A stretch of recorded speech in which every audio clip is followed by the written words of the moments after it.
Hai semuanya, perkenalkan nama saya Zuhra Naila Kencana Wulan dengan NPM 734240023. Nah, di sini saya dari Prodi D4 Akuntansi Keuangan. Di sini saya akan menjelaskan dari mata kuliah kewirausahaan, yaitu tentang bisnis model kanvas.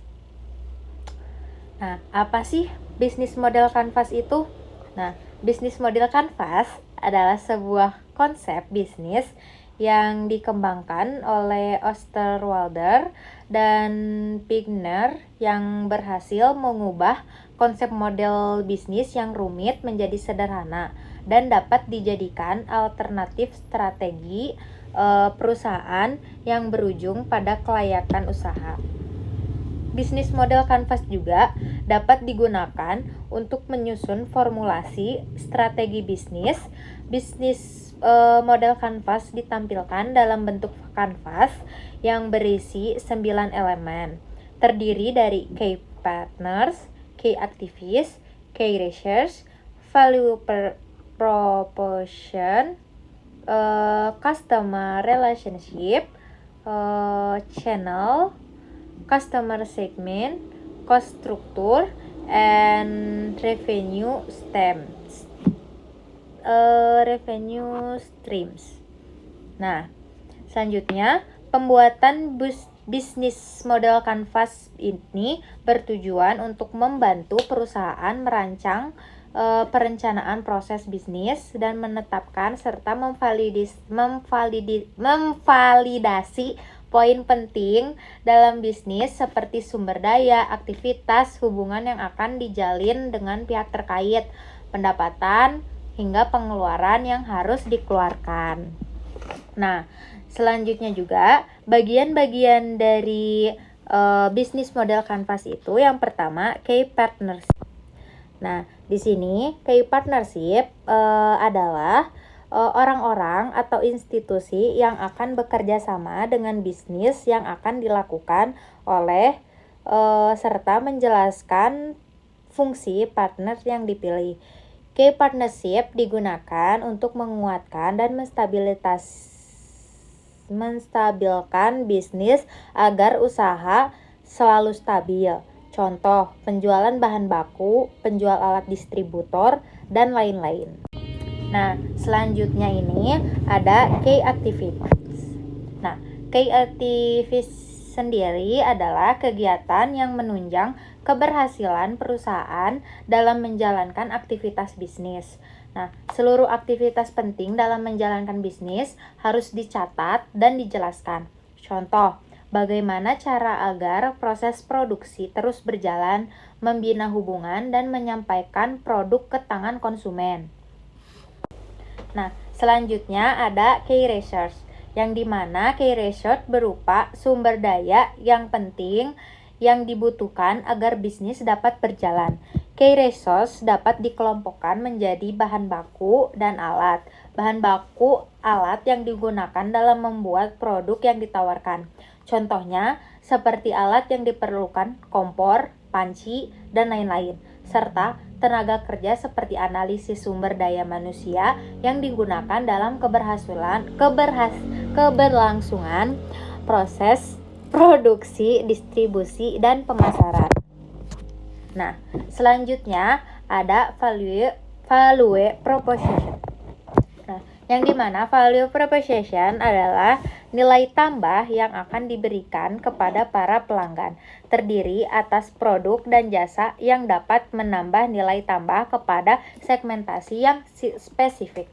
Value proposition ini berisi kelebihan suatu produk atau jasa di mana bersifat inovatif yang menawarkan hal baru atau modifikasi dari produk yang sudah ada, yang menjadikan alasan mengapa pelanggan lebih memilih produk atau jasa yang ditawarkan daripada produk jasa lain. Nah, selanjutnya itu ada customer relationship. Nah, customer relationship yaitu menjelaskan bagaimana perusahaan berkomunikasi atau berhubungan, membina hubungan, serta membangun loyalitas dengan konsumen. Customer relationship juga membantu konsumen dalam memperoleh produk jasa yang ditawarkan. Nah, contoh penjualan menggunakan contohnya seperti penjualan menggunakan mobil berjalan, membuka stand di pameran, dan lain-lain. Nah, selanjutnya di sini itu ada channel. Nah, channel itu termasuk semua entitas yang dapat digunakan untuk mengirimkan value proposition kepada customer segment yang telah ditentukan, atau dengan kata lain, bagaimana cara Anda mengantarkan produk atau jasa kepada konsumen. Contohnya, mendirikan outlet, promosi melalui media sosial, dan lain-lain.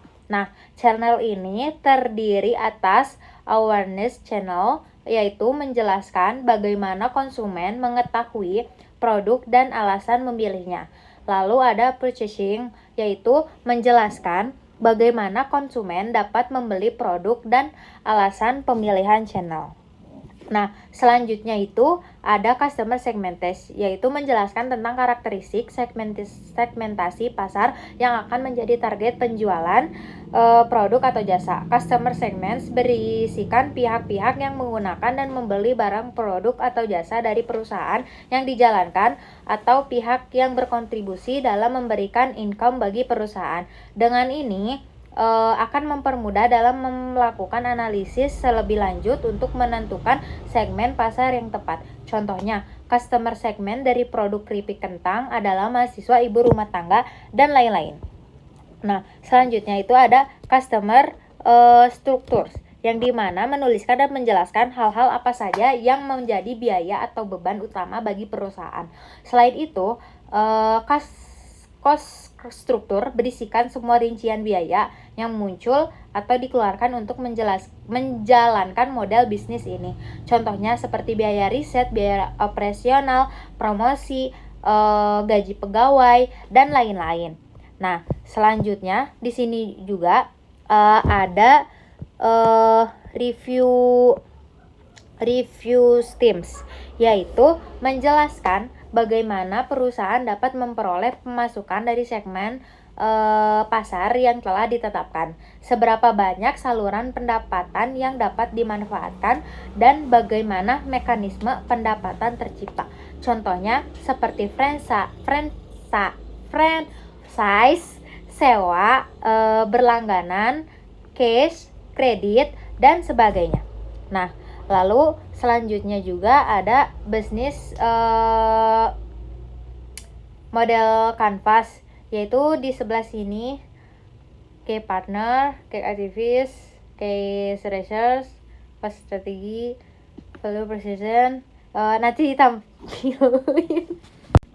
Mungkin cukup sekian dari saya, penjelasan secara singkat dari keseluruhan, yaitu bisnis model canvas. Saya akhiri video saya. Wassalamualaikum warahmatullahi wabarakatuh.